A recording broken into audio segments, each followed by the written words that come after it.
encontro. Maria, porém, ficou sentada em casa. Disse, pois, Marta a Jesus: Senhor, se estiveras aqui, não teria morrido meu irmão, mas também sei que mesmo agora, tudo quanto pedires a Deus, Deus tu concederá. Declarou-lhe Jesus: teu irmão há de ressurgir. Ela disse: eu sei, replicou Maria, que ele há de ressurgir na ressurreição, no último dia. Disse-lhe Jesus: eu sou a ressurreição e a vida. Quem crê em mim, ainda que morra, viverá. E todo que vive e crê em mim, não morrerá eternamente. Crês isto? Sim, Senhor, respondeu ela. Eu tenho crido que tu és o Cristo, Filho do Deus, que devia vir ao mundo.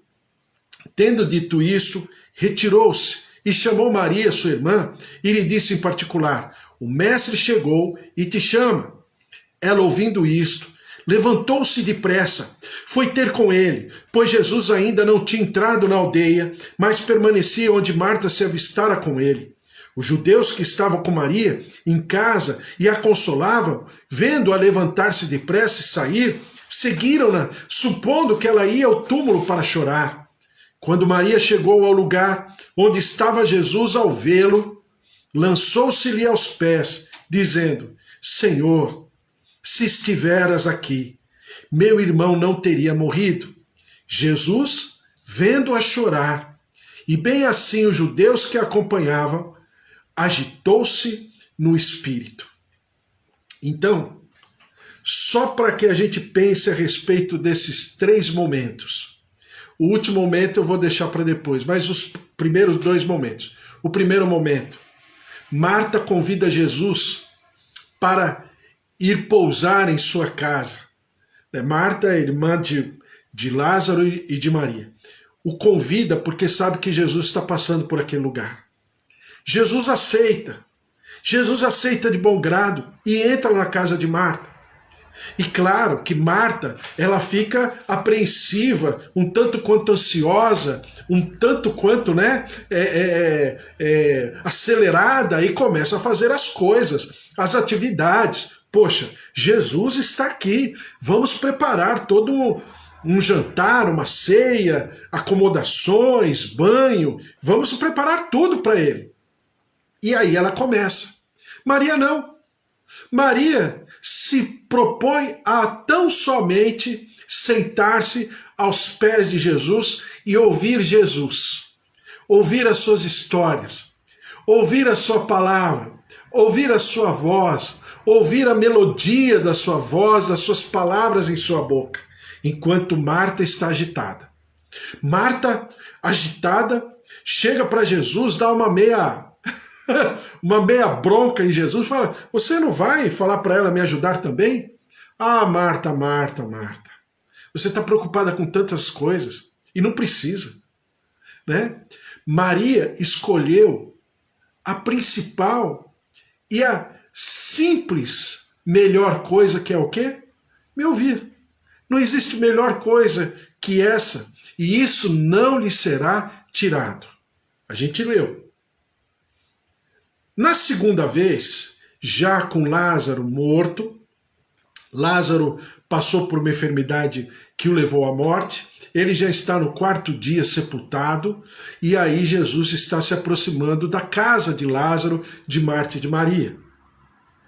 Quando Jesus é avistado, Marta, com certeza, a mais acelerada, a mais disposta, vamos dizer assim, a mais sangue nos olhos, como se fala aqui na Zona Leste de São Paulo. Então, claro que ela foi atrás e já conversou, já interpelou Jesus. Ah, se o Senhor estivesse aqui.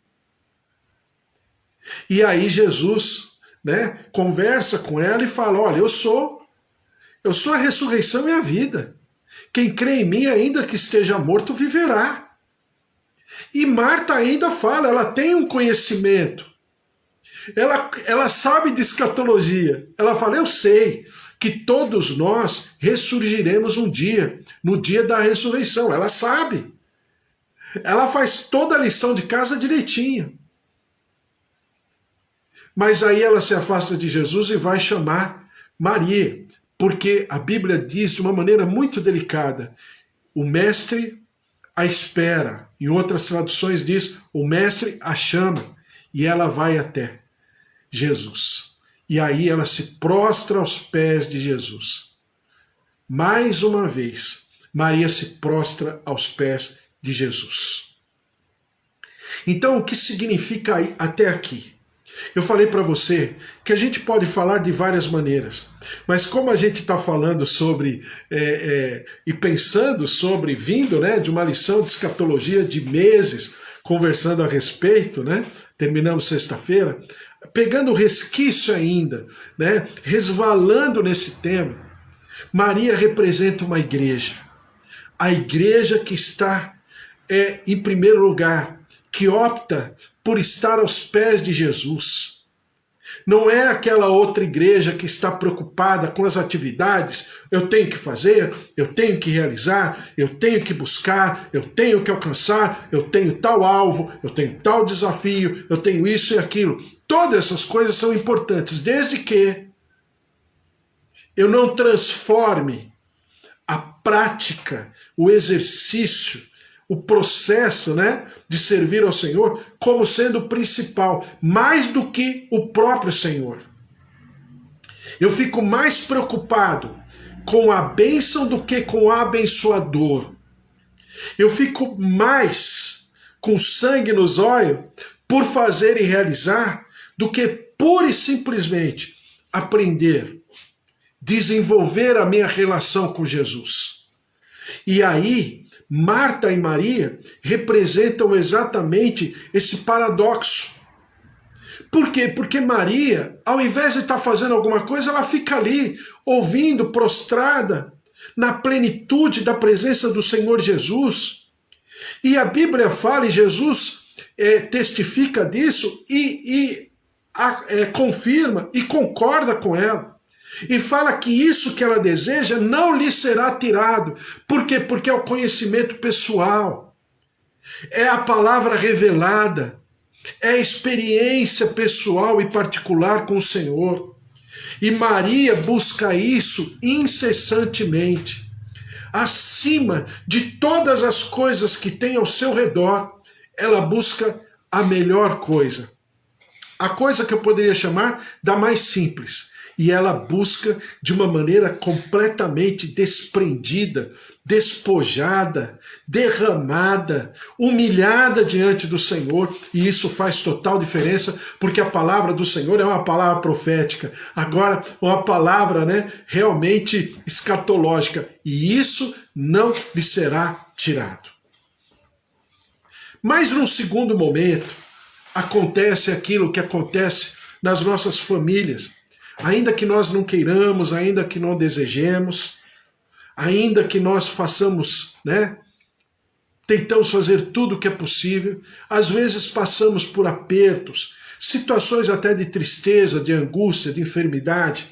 Quem de nós, passando por essa pandemia nesses dias, nesses 1 ano e meio, creio eu, estamos passando, né? Amigos, irmãos em Cristo, irmãs em Cristo, pessoas queridas, né? Familiares, pessoas próximas, que nós não perdemos. E eu entendo essa palavra, contextualizando, como exatamente Maria nesse momento, que sendo Lázaro sepultado, ou seja, não havia mais qualquer coisa a fazer, ela se prostra aos pés de Jesus. Alguém já disse que o lugar mais alto para se estar diante de toda a criação, diante de todo o universo, o lugar mais alto, o lugar mais poderoso para se estar é exatamente aos pés de Jesus. É exatamente prostrados diante daquele que era, é e que há de vir, Jesus Cristo, o autor e consumador da nossa fé. E Maria se derrama diante de Jesus. Por quê? Ela precisava de consolo, ela precisava de conforto, ela precisava do ombro amigo do Senhor Jesus, de alguém que teria todo o poder e toda a plenitude e toda a profundidade para consolar e confortar. Porque é exatamente o que o nosso povo vive. É exatamente o que cada um de nós, nas nossas famílias, diante daqueles que nós conhecemos, vivemos. E nós precisamos de consolo. E nós precisamos de conforto. Mas, identificados, alicerçados, enraizados na palavra do Senhor, que já estamos buscando, como Maria, na primeira vez, que estava ali buscando do conhecimento de Jesus Cristo nesse momento, ela encontrou guarida, ela encontrou conforto, ela encontrou paz, ela encontrou consolo, ela encontrou fortaleza, ela encontrou alguém que pudesse suprir essa tristeza e essa angústia é e sempre será Jesus Cristo. Então Maria se prostra em segundo lugar exatamente para buscar esse momento de conforto. E Jesus, a Bíblia fala aqui, Senhor, se estiveras, meu irmão não teria morrido. Por quê? Porque é o questionamento que nós fazemos sempre. Eu já falei hoje de manhã, É o questionamento que nós fazemos. Puxa vida, será que Deus me ouviu? O que aconteceu? Será que eu provoquei, eu fiz algo para poder viver essa situação, essa circunstância, essa angústia, essa aflição? Então, tanto Marta como Maria se indagam exatamente até mesmo com as mesmas perguntas, porque as pessoas estavam falando. Os familiares estavam também precisando de consolo e de conforto, mas somente uma. Jesus aguarda e chama e convoca. Quem era? Maria. Marta foi até Jesus, mas Maria não. Maria foi convocada pelo Senhor Jesus. Maria foi convidada, foi aguardada pelo Senhor Jesus à beira do caminho. Por quê? Porque tinha um conhecimento do Senhor. Porque tinha uma relação íntima com o Senhor. Porque sabia quem era o Senhor. Não é apenas crer que Jesus é grande, mas é crer que Jesus pode fazer. Essa é a diferença. E Maria se derrama diante do Senhor.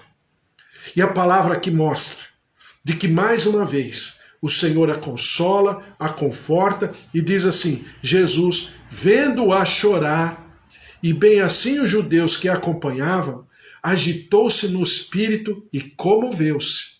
Jesus não sabia o que faria? Sabia. Mas isso não significa que a dor de Maria não estivesse doendo em Jesus. Então eu trago essa palavra sobre a tua vida. Nós temos em Jesus não apenas o poder da saúde, não apenas o poder do milagre e dos sinais, porque tudo isso nós temos, mas nós temos em Jesus alguém que chora conosco, alguém que clama, que se entristece comigo e com você, diante do Pai. É por isso que a Bíblia fala que Ele é o nosso advogado, Ele é o advogado perfeito, Ele é o advogado eterno. Porque Ele é o sumo sacerdote. Porque só pode sentir aquilo que realmente no nosso cotidiano nós sentimos alguém que passou por tudo isso. Alguém que sofreu e aprendeu a obediência pelo seu sofrimento, como diz Hebreus. E é por isso que ele é chamado sumo sacerdote. Ou, o maior, pleno, perfeito sumo sacerdote. Porque ele sofre conosco. Porque ele se derrama juntamente conosco para nos levantarmos com ele. Ancorados, apoiados nele, em nome de Jesus. Depois a palavra fala, e eu quero já terminar, em Marcos capítulo 14, versículo 1, diz assim, versículo 2, não, já li, versículo 3, eu vou ler Marcos capítulo 14, versículo 3, não, versículo 4. Indignaram-se alguns entre si e diziam, para que este desperdício de bálsamo? Porque este perfume poderia ser vendido por mais de 300 denários e dar-se aos pobres. E murmuravam contra ela. Mas Jesus disse, deixai-a, porque a molestais? ela praticou boa ação para comigo, porque os pobres sempre os tendes convosco, e, quando quiserdes, podeis fazer-lhes bem, mas a mim nem sempre me tendes. Ela fez o que pôde, antecipou-se a ungir-me para a sepultura. Em verdade vos digo, onde for pregado em todo o mundo o evangelho, será também contado o que ela fez para a memória sua. Por quê? Porque é aquilo que eu escrevi pela manhã, né? O homem pode passar, mas a obra que ele fez para Deus não passa. Porque uma obra que ele faz para Deus, ela se torna, né, inesquecível. Ela se torna eterna. Tem a história, eu não lembro agora do missionário. Esqueci o nome do missionário. Mas, enfim, tem a história do missionário que ele trabalhou muito tempo lá na África, né? E ele trabalhou como missionário muito tempo, ficou por lá, morou lá, viveu lá. E depois de muito tempo esse missionário inglês morreu. E aí a igreja na Inglaterra mandou buscar o corpo do missionário.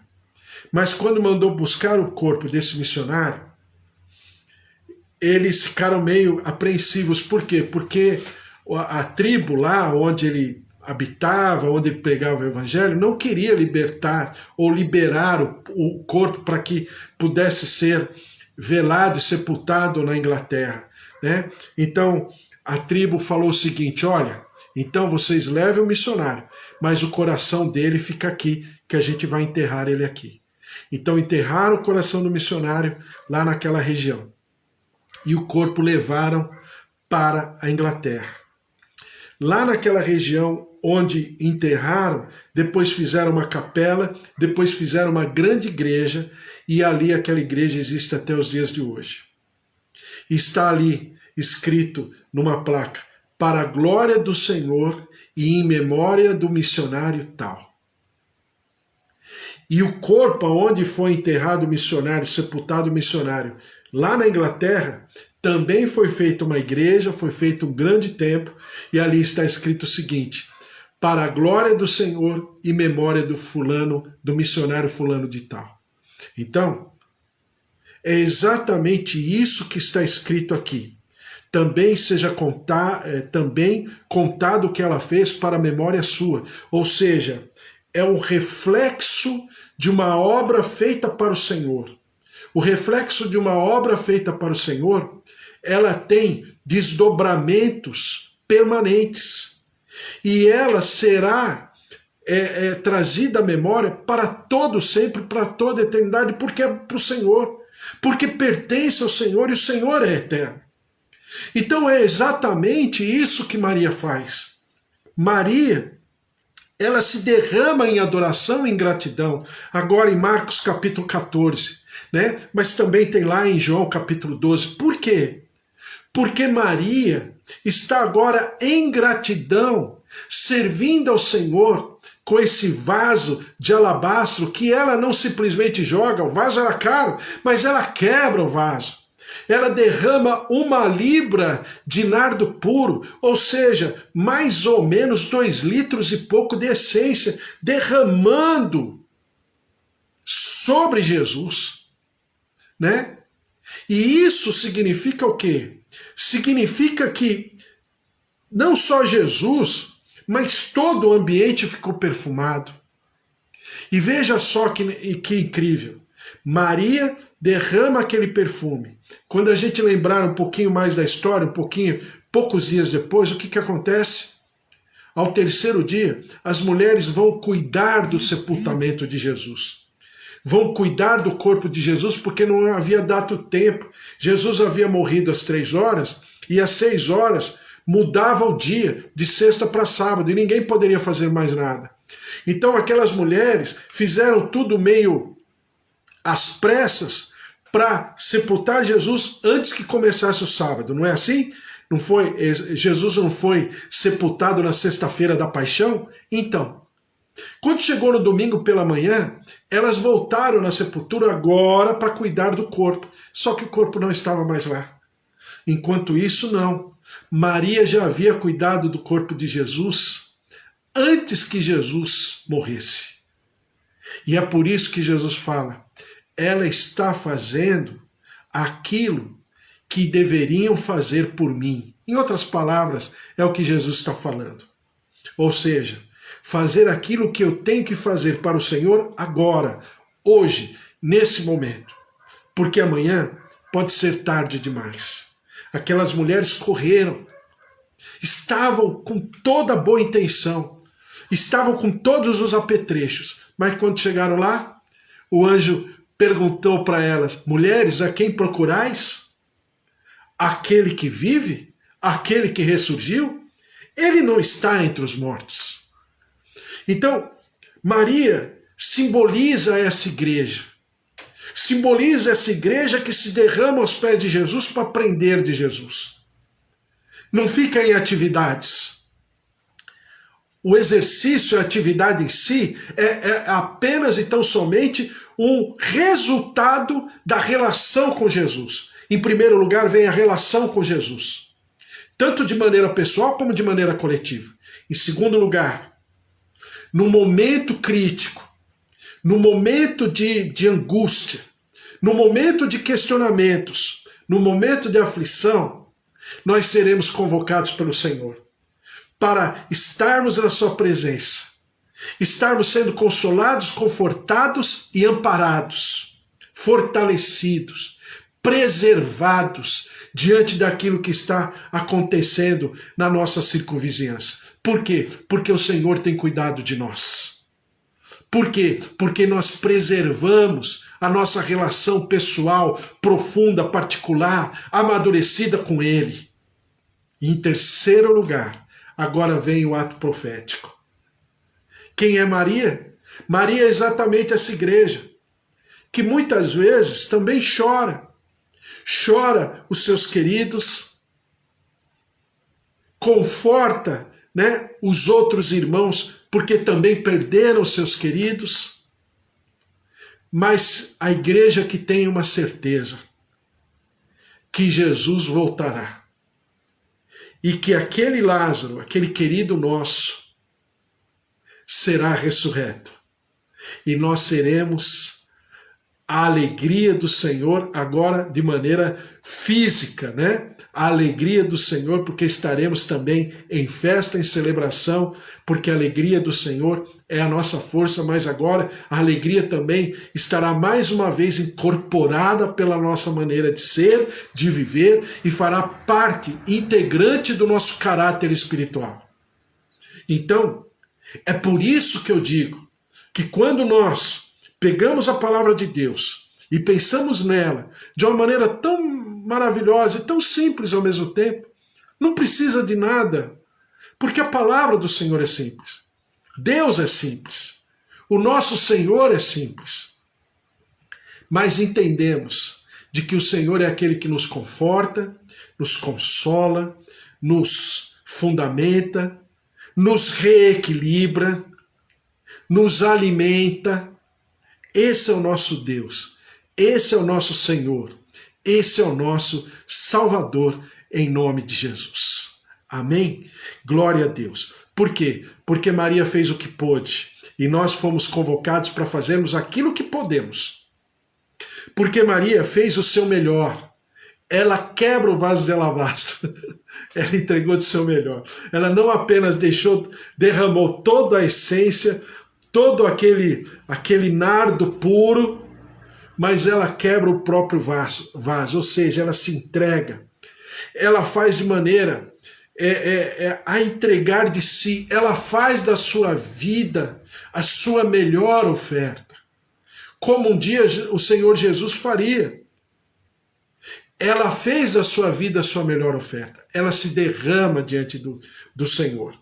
E em quarto lugar, ela, diante das críticas, diante da indignação, diante da murmuração dos outros, inclusive dos discípulos de Jesus, diante da molestação, porque a Bíblia fala que os discípulos a molestaram, ela se posicionou. E nós, como servos de Deus, precisamos nos posicionar sempre, a despeito daquilo que está ao nosso redor. E também, ela agradou Jesus se entregando e se despindo diante dele. E agora não é o despir-se fisicamente de roupa, mas a Bíblia fala que ela abriu seus cabelos. E uma mulher que abria os seus cabelos, soltava os seus cabelos, naquela região, naquela cultura, significava que estava se tornando, ou significava nudez, né? Na cultura. Então ela solta os seus cabelos, enxuga os pés, ou seja, aquilo que entre aspas seria sua honra, ela abre mão. Desculpe o termo, ela se faz indigna, para que o digno do Deus vivo se manifeste. E ela enxuga com as suas lágrimas e com a sua essência, ela enxuga os pés de Jesus com os seus cabelos. E ela faz exatamente no tempo certo. Qual é o tempo certo? É agora. Ela se derramou naquele momento, naquela oportunidade. Ela não perdeu tempo. E mais tarde, aquelas que estariam indo lá para fazer o que deveriam fazer, não dava mais tempo, porque Jesus já havia ressurreto. Mas com certeza, Jesus ressuscitou e o perfuminho ainda da essência de Maria deveria estar ainda no ar, no ambiente, porque aquilo que ela havia feito ficou gravado para sempre. E tudo que você fizer e derramar em adoração e louvor diante do Senhor, pode ter certeza, pode ter convicção, em 100% das vezes será lembrado pelo Senhor por toda a nossa história de vida. E isso precisa ficar marcado na tua vida, no teu louvor, na tua adoração e na tua relação com Jesus. Nada passará desapercebido.